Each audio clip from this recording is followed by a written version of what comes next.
భగవద్గీత అధ్యాయం 3 శ్లోకం 31 శ్లోకం ఏ మే మతమిదం నిత్యం అనుతిష్ఠంతి మానవా శ్రద్ధావంతో నసూయంతో ముచ్యంతే తే పి కర్మభి అనువాదం నా ఈ ఉపదేశాన్ని ఎల్లప్పుడూ శ్రద్ధతో దోషదృష్టి లేకుండా ఆచరించే మనుషులు వారు కూడా కర్మ బంధనాల నుండి విముక్తి పొందుతారు. వివరణ ఏ మే మతం శ్రీకృష్ణుడు చెప్పిన ధర్మ సూత్రాలు జీవన మార్గదర్శకం. నిత్యం అనుతిష్ఠంతి దానిని నిరంతరం అలసట లేకుండా ఆచరించడం. శ్రద్ధావంతః భక్తి విశ్వాసంతో అనుసరించడం. అనసూయవంతః విమర్శ అసూయ అనుమానం లేకుండా స్వీకరించడం. ముచ్యంతే కర్మభ్యః పుణ్యం పాపం అన్న బంధనాల నుండి విముక్తి పొందడం.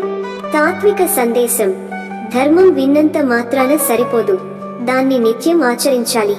శ్రద్ధ మరియు నిష్కల్మష మనస్సు ఉంటేనే ఆచరణ ఫలిస్తుంది. జ్ఞానం కర్మ భక్తి ఇవి మూడు కలిసే ముక్తి మార్గం. ఉదాహరణ, ఒక శిష్యుడు గురువు ఇచ్చిన పాఠాలను ప్రతిరోజు విశ్వాసంతో ఆచరిస్తే కొద్ది కాలంలోనే ఆయన జీవితం మారిపోతుంది. End note. శ్రద్ధతో విమర్శ లేకుండా ధర్మాన్ని ఆచరించిన వారు కర్మబంధనాలను దాటిపోతారు. ఓం శాంతి శాంతి శాంతి.